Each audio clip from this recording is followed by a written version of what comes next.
Hey, everybody, welcome back to another episode of Fitness to Influence. I am Sarah Dusso, and today we are tackling one of the most popular questions that I get in my DMs. How do I get back on the bandwagon? How do I get motivated again? We thought this was a very timely episode with New Year's. A lot of my clients see amazing success the first 6 weeks that they join my program. A lot of people stay on for the first year, but sometimes inevitably clients fall off. And especially when it comes to the holidays, people want to get back on for the for New Year's resolution. Or even I'll have VIP clients who just want a refresher and they're like, how do I get motivated again? So today's episode is a compilation of my motivational tips and what to focus on when you feel overwhelmed. So again, this is kind of diving a little bit deeper into the episode, but sometimes I get clients who start my program and they're kind of like, I'm overwhelmed. There's so much. How am I successful without doing all of the things?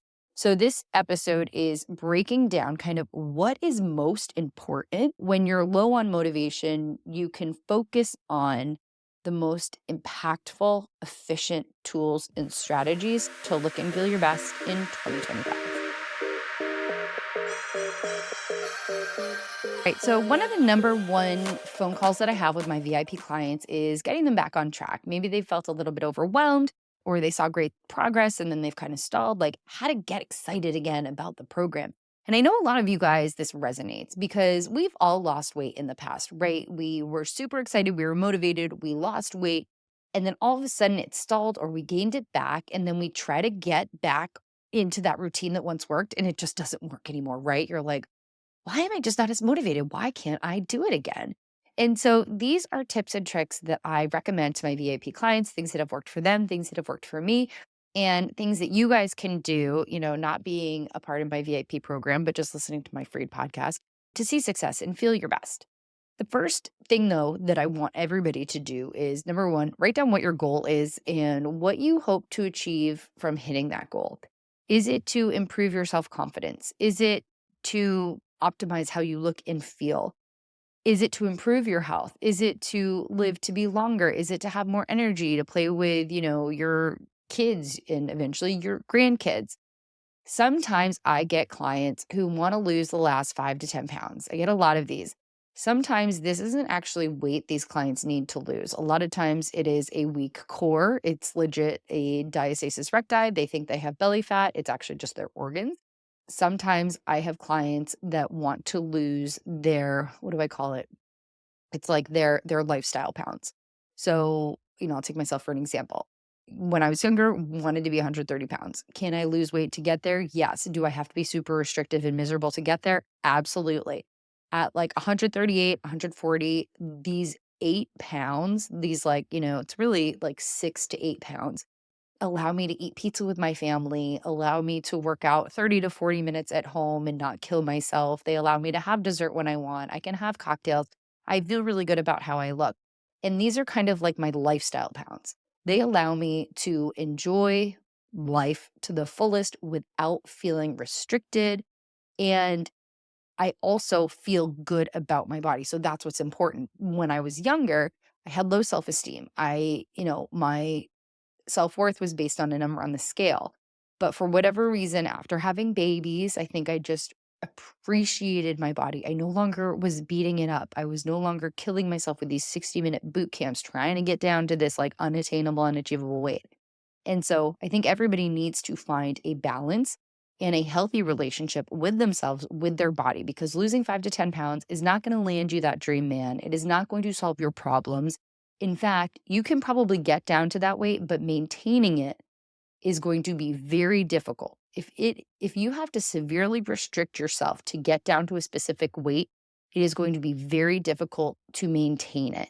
And then you are going to be at war with your body. It is going to take a toll on your self-confidence and your mental health, and it is not something I recommend.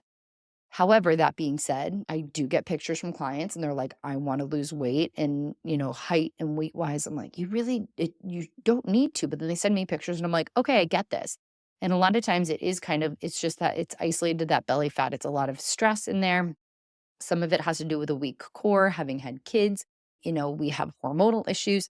And that's something that we dive deeper into my program. But, to start, I want everybody to write down what their goal is, what they hope to achieve from it, and why. My current goal is that I want to be a strong grandma. I wanna be a grandma that gets to take her grandkids to dance class. If my kids want to go away with their spouses, I wanna be able to be like, "I can take care of them, and I'm excited to bring them to all their activities." I know that sounds like silly why, but it really is.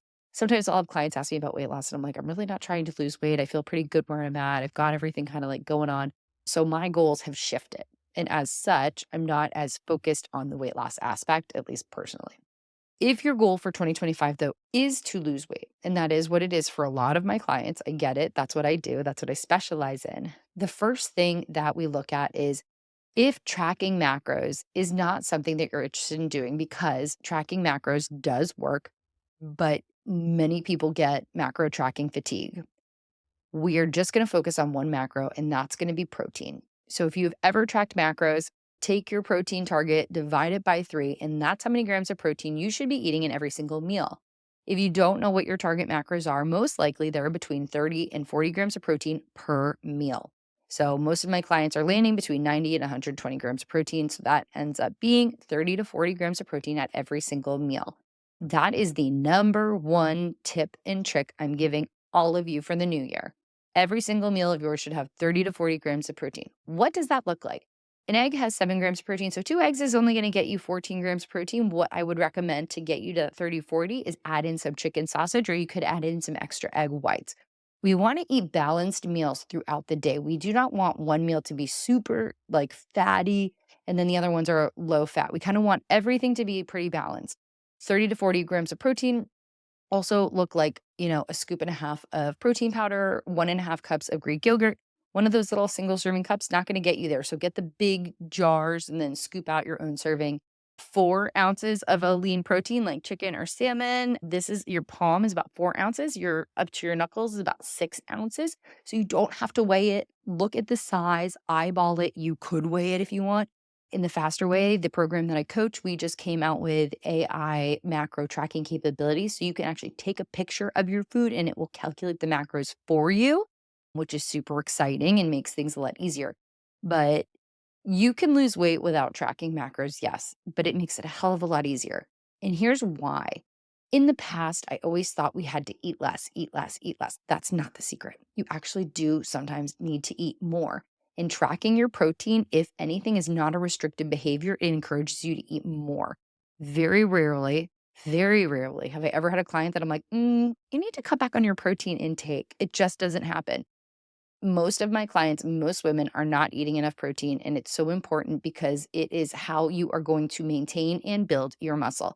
And we've really seen in 2024 the importance of banking and maintaining and building your muscle now for long term hormonal, metabolic health. Okay.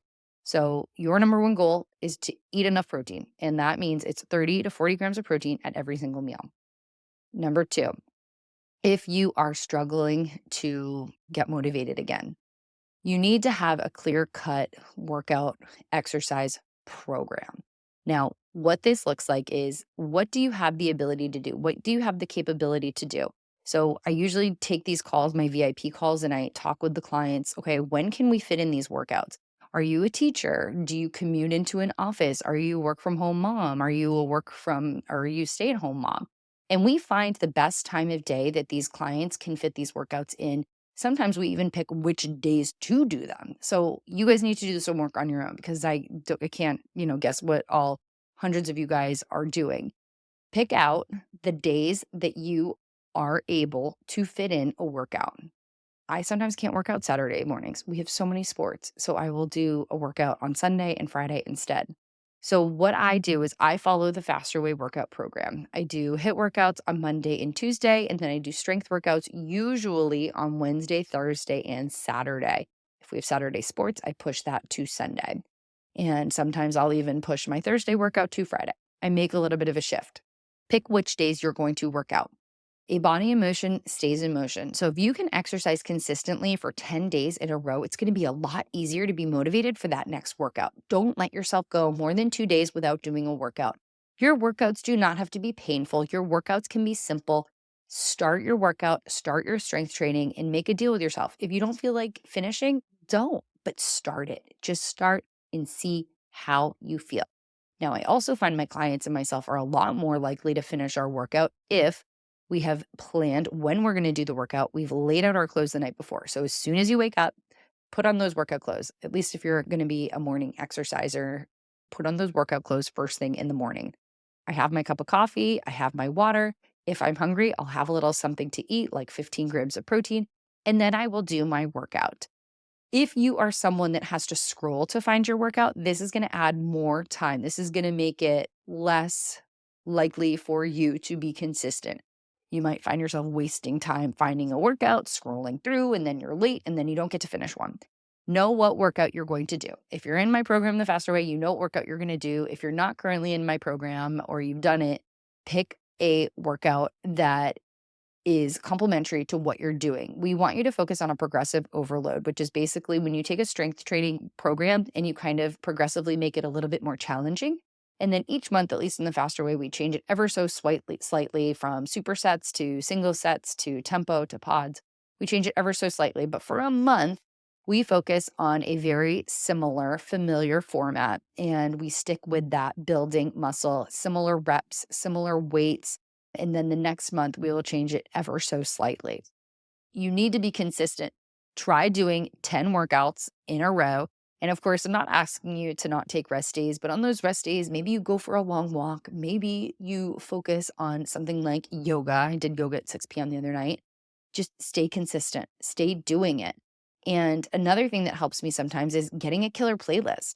Some of my faster way clients, they want fun, uplifting playlists. And so I always recommend put on your favorite Spotify songs, put the trainers down a little bit lower, and then follow the trainers for the weight and the pace, but put on your favorite songs.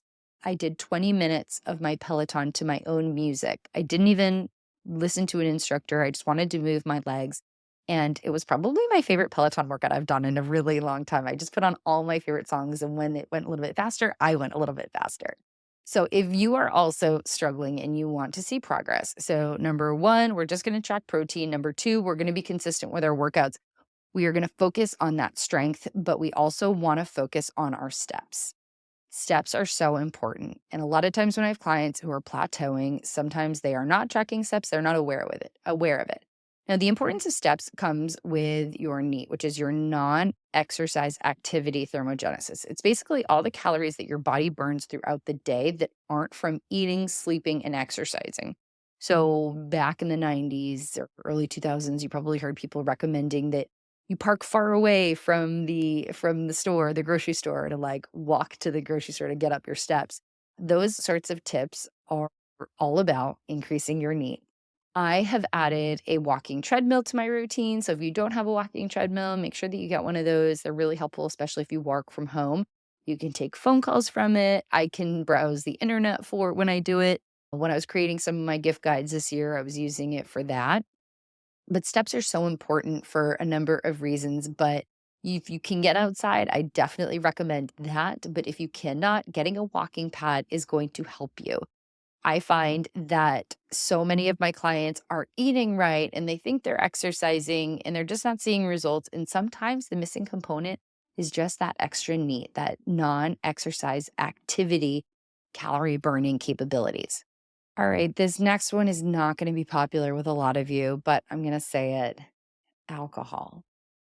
Alcohol is my frenemy. I love to drink and have fun, but drinking no longer loves me. I find it gives me anxiety. When I drink that day, I'm more likely to make not so great nutrition choices, like eating pizza when I get home at night at like 11 o'clock. And then the next day, I might not feel 100%, and all I want is kind of like comfort foods. So for me, it's not even necessarily the calories that I'm drinking, but it ends up being the decisions that I make once I've consumed the alcohol. So it's like I'm making good decisions. I'm drinking the seltzers or the white wine spritzers or whatever it is, the tequila and soda. But then I'm having the pizza late night, and then the next day I'm like, oh, let's make some good chicken parm and pasta. Not that there's anything with chicken parm, but I know most of you listening understand where I'm getting at. The nachos, those things that you crave when you've maybe had a little too much to drink. So this month in January, if you are serious about your goals, looking and feeling your best, consider limiting your alcohol. Dry January, I'm not going to talk about it, but y'all know what it is. I did it last year for the first time. In 2024, I did dry January for the first time, and I actually loved it. For the rest of the year, Nick and I significantly cut the amount of alcohol that we were drinking, and I loved how I felt. If you haven't done it, I highly recommend trying it. If you are someone that is struggling with belly fat and you haven't given up alcohol yet, it is another tool to try. Alcohol is a toxin. There are so many things, though, in life that aren't good for you, and I'm not here to tell you to completely abstain, but if you haven't tried cutting back, if you haven't seen how reducing alcohol makes you feel, I do recommend it. I'm not gonna get into the science behind it because again, I don't wanna shame anyone. If you're curious about it, I read a lot of New York Times articles. You can, search alcohol New York Times. They've got a whole article on it. I am trying to maximize my quality of life. And I believe in moderation. When we were younger, I had friends that did tanning beds. That was never my thing. I had friends that smoked. Again, not my thing. But we are all trying, I think, to live as long as we can. But also, I want a good quality of life. I love a good glass of red wine. I enjoy my spicy margaritas. I'm not having them every single night. I'm having them on occasion, and I feel comfortable doing that. If it gets to a point where the research is so glaringly negative, then at that point, I mean, it is pretty glaringly negative. But if we get to an extreme point, where we're cigarettes and it's like, no, you really are killing yourself by consuming those on a consistent basis, then maybe we will talk. But if you haven't tried it, try it. You're going to wake up feeling better. You're going to be more likely to make smart decisions when it comes to what you put in your body. So if you haven't yet cut out alcohol, try doing it. It will help you stay more motivated. And especially if you don't have those hangovers, then you're going to be feeling so refreshed and able to work out on the weekends, right? So that is another tool to check out if you haven't yet. And lastly, find an accountability partner, buddy, health coach, someone to check in with. I love when I get clients who want to do the program together with a friend. They'll be texting each other. I did the workout. What did you think? Do you want to do it together? It will help you stay on track.